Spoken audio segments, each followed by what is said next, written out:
Hey, what is up guys? Looks like we got a few new updates. There's a new game mode in Mercurial Gauntlet, the returning Wind Facility event, and an upcoming wedding themed summoning banner.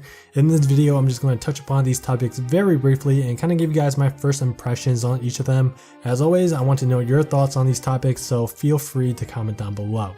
Alright, so let's talk about Mercurial Gauntlet first. It's basically a game mode that tests the player's elemental teams. There's challenges for all 5 elements, and the level of the stage increases by 1 every time you clear the challenge, and the max level per stage as of right now is level 20. Upon full completion, the player will receive very good rewards, and you can check the rewards for the month by clicking on the green reward chest located at the upper right corner of the Mercurial Gauntlet page. The battle itself isn't very difficult, at least I assume it wouldn't be for most veteran players based on my own experience.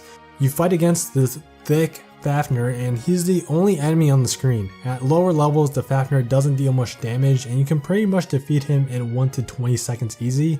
At high levels, that's when it'll become a lot more difficult for newish players. The Fafnir not only has a lot more health, but he actually does quite a lot of damage over time, so one healer may be required. And if you add a healer, then you're losing DPS, so the other 3 guys on your squad needs to be pretty beefy to help compensate for the loss of DPS for the stage levels ranging around 18 to 20. Fortunately for me, my teams did pretty well. I managed to auto battle 1 through 20 for every element. With that being said, to me, it's not a very challenging mode, so this mode kind of feels like a chore and a hassle to do every month, at least to me.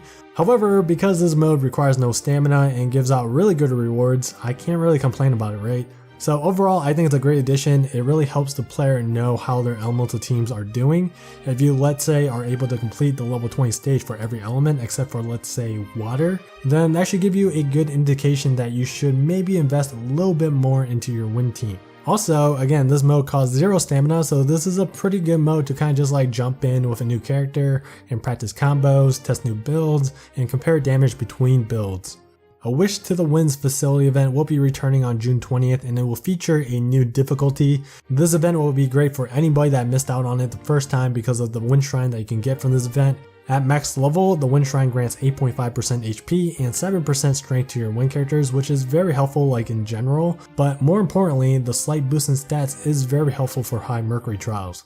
I don't exactly remember the boss for this fight because it's been a while, and this event honestly wasn't that memorable. I believe it was a water ogre boss or something. I'm not exactly sure, but I'm pretty sure I didn't do that well on this event initially because my wind team was and is still my weakest element right now, but my wind team is obviously a lot better now, so hopefully I can give it some payback.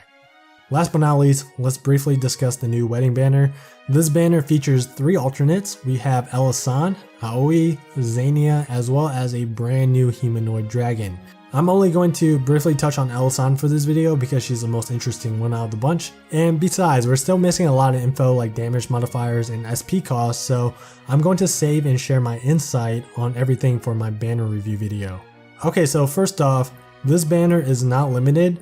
These guys will be in the permanent summoning pool, so don't spend too much Wyrmite on this banner. I actually highly recommend skipping just for that reason alone, especially because the first anniversary is not that far away. I know it's still about 3 months away from first anniversary, which is still a while, but I guarantee that saving your Wyrmite for that event will be worth it at the very end.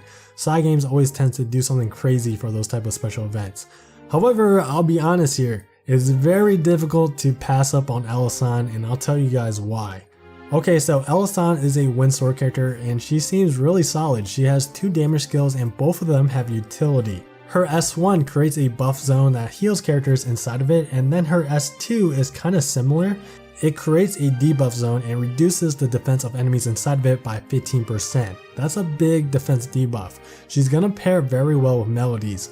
Melody can grant the whole team a 15% strength buff, while Elisan is there for the 15% defense debuff. If you can imagine, these 2 are going to be amazing for high Mercury trials.